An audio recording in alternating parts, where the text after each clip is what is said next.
Se tu meter na mesma frase as palavras Disney e sequência, muita gente vai revirar o olho, vai lembrar daquelas continuações fuleiras direto pra DVD, com qualidade ruim, história ruim, um Cinderela 2, Aladdin 2, 3, essas tranqueiras. Eram tempos sombrios, mas claro, dá pra dizer que foi um reflexo da sua época. O mercado de mídias físicas era uma novidade e uma coisa levou a outra. Mas se tu parar pra pensar, até mesmo atualmente as sequências atuais da Disney não estão com essa bola toda. Claro, não estamos mais na era das animações bagaceiras. Agora um Frozen 2, um Moana 2 seguem um certo grau de qualidade, estão aí nos cinemas, mas ainda assim é quase unanimidade que nenhuma dessas continuações chegam aos pés do filme original, apesar do sucesso comercial. Sempre que o estúdio anuncia mais uma sequência e eles não param de anunciar sequências, todo mundo fica com o pé atrás. Fato é que por muito tempo a Disney parecia ter uma certa resistência quanto a continuações. Desde o lançamento do seu primeiro filme, o Branca de Neve, demorou mais de 5 décadas para finalmente um longa se estender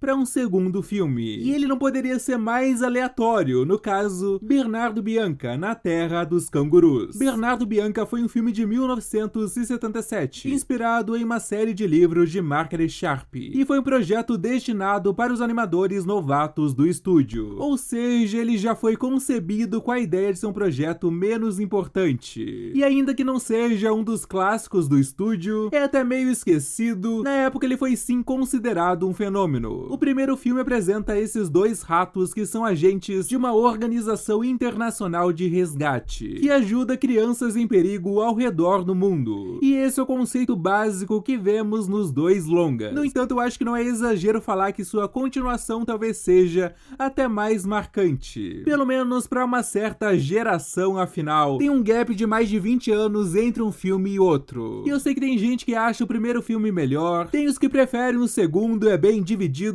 Eu, infelizmente, não vou poder dar minha singela opinião, porque eu não lembro de nada do original. A única coisa que eu me lembro é as peitolas aparecendo no fundo daquele frame amaldiçoado. Mas muita gente só teve contato com a sequência e não por menos me pediram pra resenhar ela aqui. É a primeira vez que eu falo do segundo filme antes do primeiro. Então vamos ver o que dá. Bernardo Bianca na Terra dos Cangurus é um filme da Disney de 1990, dirigido por Anthony Batoy, conhecido também por Fantasia 2000, e Mike Gabriel, de Pocahontas. A produção do filme foi aprovada pelo CEO Michael Eisner e o presidente do estúdio, o Jeffrey Katzenberg, que estavam recém começando as suas gestões na época e queriam mostrar trabalho, fazer mudanças, e fazer uma sequência era uma grande mudança pro estúdio. O que garantia que era uma boa ideia foi o sucesso financeiro do primeiro filme, além de que era um conceito simples que facilmente poderia render novas aventuras. Era só inventar uma nova missão e meter os dois ratos lá. A escolha de estabelecer o enredo do filme na Austrália aconteceu por causa do lançamento de Crocodilo Dundee, que deu uma popularizada na cultura australiana. Então, por que não, né? Talvez eles passaram no Outback antes, pediram uma cebola, não sei, é provável. No entanto, a estreia dele foi bem abaixo do esperado, levando um pau de Brinquedo Assassino 2, Rocky 5 e Esqueceram de Mim. Então assim, era um páreo duro. E vamos começar falando sobre o visual. Eu adoro a ambientação na Austrália. É legal ressaltar que a equipe do filme viajou realmente pra região, pra estudar o cenário, a fauna, e eu sempre acho que faz toda a diferença. Além disso, é um filme que tem um certo uso do CGI, inclusive em parceria com a Pixar, que nessa época não era ainda o estúdio de animação, mas sim uma empresa de computação gráfica, olha só. Então tem toda a cena de abertura que eu acho legal, mostra bastante do ambiente, é uma boa introdução, mas tem os momentos que eu só acho que não precisava do CGI, tipo quando eles querem fazer um take da cidade, e são esses prédios horrorosos, ou quando eles ficam voando sobre Sydney, e é aquele 3Dzão, e quando corta pra uma cena em 2D, é muito contrastante. O 2D é muito mais bonito, mas o pessoal queria mostrar a tecnologia, né? Então, uma das maiores mudanças é que esse longa não é um musical. Aparentemente a ideia mesmo era vender como um filme de aventura e ação, e sempre que a Disney mete essa de renegar música, dá algo errado. Deu com Caldeirão Mágico, depois viria a dar errado com Atlantis, Planeta do Tesouro. Às vezes tem que aceitar que tu é boa naquilo, amiga. Mas é isso, né? Pra falar mais a fundo, vamos pra trama. Na trama acompanhamos esse moleque chamado Cody, que mora na Austrália e tem uma relação bem próxima com os animais da região. Tá sempre ajudando os bichos, a Luísa Mel australiana. E aí tu me pergunta, que tipo de animal ele ajuda? Pô, a Austrália, né? É o quê? É uma aranha gigante? Um crocodilo de 3 metros? Não, é uns bichinhos fofinhos. Porque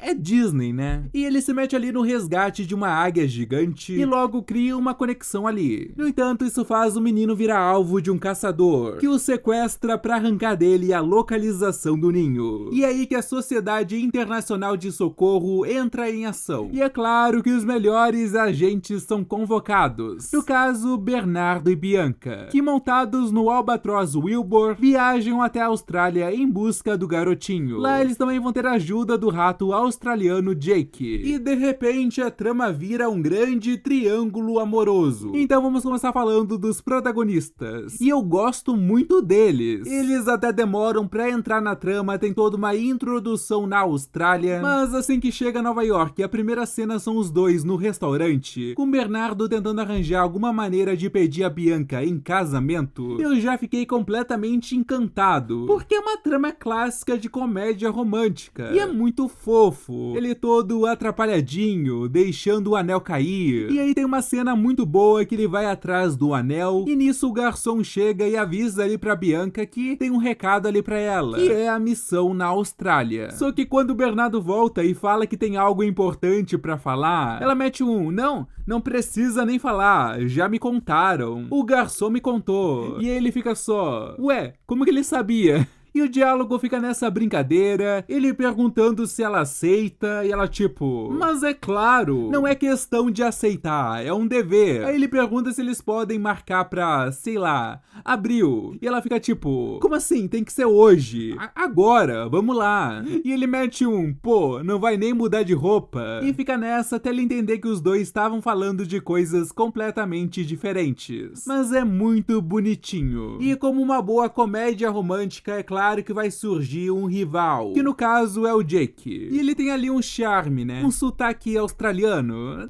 Tem um molho. Mas eu gosto que não tem uma rivalidade entre o Bernardo e o Jake. Na verdade, o Jake é mó de boas. Ele queria dar uns pega na novinha? Queria. Mas ficou feliz também pelo casal. Mas pensando na participação deles na trama, eu só acho que eles são meio inúteis. Primeiro que ok, o garoto é sequestrado e os ratos têm que resgatar ele. Só que quando eles chegam no cativeiro, o moleque já tá solto. E pra tu ter uma ideia, é o próprio caçador que solta ele. Ele mete um blefe falando que, mataram a ave e que não precisa mais dele. Só pro garoto ir até o ninho tentar proteger os ovos e o caçador seguir ele. Só que os ratos descobrem esse plano antes e sabe o que eles fazem com essa info? Porra nenhuma. Eles não conseguem avisar a tempo. E aí o caçador não só captura a ave, como também o menino, a Bianca e o talarico. A cambada toda. Porra, os ratos efetivamente não fizeram nada. E aí sim, lá pro ato final, o Bernardo resolve fazer alguma coisa. Ele protege os ovos, manda o Wilbur chocar eles, e aí do nada ele acha um javali pra pegar carona.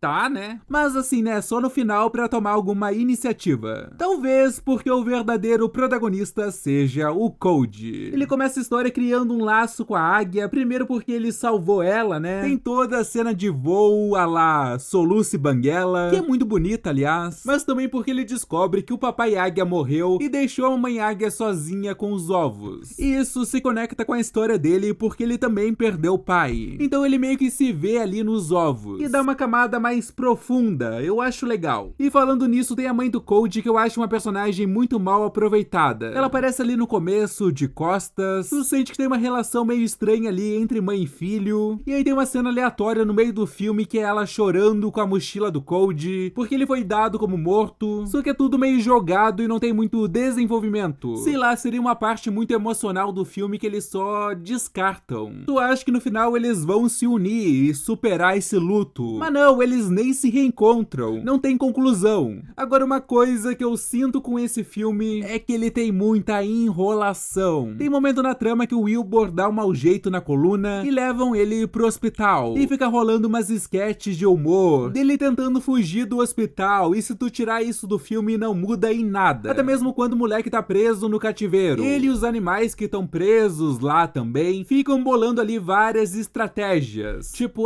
pegar a chave com um pauzinho. Aí o lagarto tenta se soltar ali, ele consegue, mas aí tem que alcançar a chave. E no fim isso não serve pra nada, né? Como eu falei, o próprio caçador que solta ele. E até mesmo o lance dos animais. Perde-se um tempão mostrando cada um deles, a personalidade, que o lagarto é doidinho, que o koala é tirão. E pra que eles nem tem uma conclusão na trama, eles só somem. Tu nem sabe o que aconteceu com eles. E é isso que mais me incomoda no filme, como o roteiro dele não se amarra em nada. Vale comentar também que, se tu assistiu o primeiro filme, vai lembrar que o albatroz que acompanha os protagonistas não é o mesmo desse longa. Eles até comentam isso, que o Orville, o personagem do filme anterior, se aposentou e deixou o irmão dele cuidando dos negócios, o Wilbur. Isso porque o dublador do Orville, o Jim Jordan, tinha falecido há alguns anos atrás. E eles criaram esse novo personagem, e o John Candy entrou no elenco. E sim, Orville e Wilbur fazem referência aos irmãos Wright, que os Estados Unidos amam falar que são os inventores do avião. Mas por mim, a dublagem brasileira poderia adaptar o nome deles pra Santos e Dumont.